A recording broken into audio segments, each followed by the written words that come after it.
Audience, what are you doing looking at that thing of M&Ms? Into of darkness and redness and white. How do you do that? Darkness and redness and white. How does that work? It just covers up, like, I guess you have a cheaper camera, Tobuscus. That's just infuriating. What does it say about me that I can't even get 30 seconds into a lazy vlog? That was, if you don't know, that is a thing that Toby Turner does on his second channel every day. It's a lazy vlog. He just, like, walks around and does things and just acts hilarious, and he'll see something and he'll make a comment and does the song like this. Those are the comments I made. Comments because I'm committed to comedy. What's just, yeah. Tobuscus impression. If you don't get it, look it up. I don't care. Jake, if you have the ability right now, I need you to go and look up the April 5th, 2011 episode of the Colbert Report. James Franco was on, and he, like, pretty much dominated the whole show, and it was absolutely hilarious. It is the best episode of the Colbert Report I've ever seen, and as a fellow fan, I feel like you would appreciate it.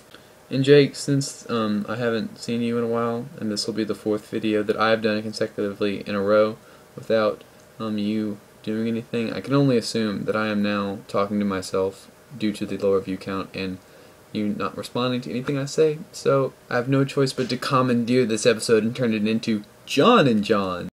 So John, how was your day? It was alright. Had a bunch of work and stuff to do. Oh, what you working on right now? Just trying to, finish up the semester. April's kind of like whole month, I guess. Working on a short story. Oh yeah, really? What's it about? It is about a woman who is like a actress, and she gets pregnant unexpectedly. And instead of like the unconditional love that most parents feel for their children, she raises it and sort of has this semblance of loving the child, but she pretty much unconditionally hates it underneath the surface. And so she's sort of acting like she loves her, but does not. That's incredibly depressing. Who would read that, like, willingly? It's awful.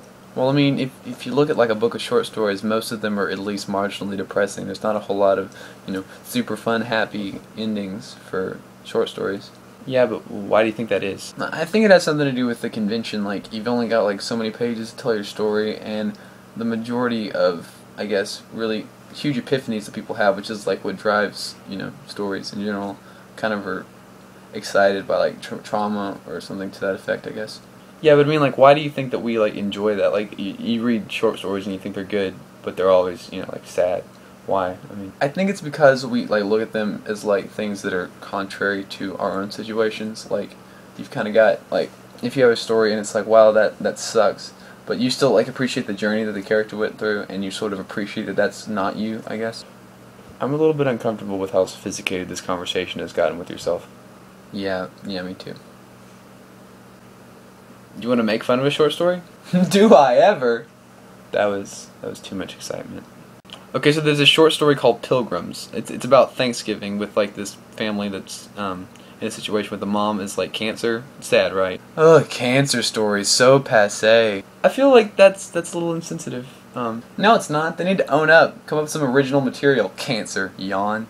Anyway, so it's about these kids and they're at like this hippie house for Thanksgiving because their parents are like doing this whole new wave thing because she's like found this sort of weird spiritualism due to like her cancer. But the story gets weird because like there's these crazy kids and they have this really elaborate treehouse, like the most elaborate one you've ever seen. There's like 27 different corridors. It's like the Bill Gates mansion of treehouses. Let's just go with that. But anyway, the kids pretty much have to go through this whole uncomfortable situation of eating like soy cubes instead of turkey, and it's like, oh, weird new wave thing in New Orleans, that's scary. But then the little girl goes upstairs to see her mom because she's like resting because she's going through chemotherapy, and she goes into like one of the little girls' room who's been like a brat the whole time, and she has like an urn filled with like red liquid, which is her mother who had died. And how creepy is that? I don't even think they're ashes. I think it might be like the distilled blood of her mother.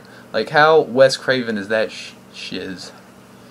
Gotta edit yourself on YouTube. So, and you think that's weird, like, oh, girl who's like obsessed with this creepy little urn. But later on in the story, like, her brother steals the thing of red liquid, which we assume is blood, and like takes it up to the top of the treehouse, and she like follows him up there. And then they get to the top, and he's like holding it up and like throwing it out, and she falls and falls down the treehouse like 4 stories, and breaks her neck and dies. This is like a 6-year-old girl and she's just dead. But that's not the weirdest part of this story. Her like 8-year-old brother is then just standing around all these other kids. She's like, you gotta help me hide this body. You're sitting there like, what? Like, what is with Dexter here and his freaking like need to, like, he's like, if you don't help me hide this body, I'll kill you. But these kids are just like compliant with this whole scheme, and they're just like, if we can just make it to the car and just get in, we'll leave, and then they'll find the body later, and then we can just, you know, act like we never went to this crazy hippie house. And that happens, and they get away with it. I have no punchline. That's the end of the story. I mean, what am I supposed to do, Jake? Like, I haven't gotten a vlog from you in like a week and a half. I need something to bounce off of. You could have just posted a video and you could have just said like chicken salad, and then I would have had to run with that. I saw where you went to that, like, you know, interactive Foo Fighters concert. That would have been something really interesting to like get some input on. I can't do this by myself. I miss you. Come back home, Jake. I mean, that's all I got. Seriously, I need something to run with. I'm running dry here. Okay, as my outgoing segment, Jake, I'll see you tomorrow. Probably not. Okay, I'm gonna do a Jake Aiken vlog impression.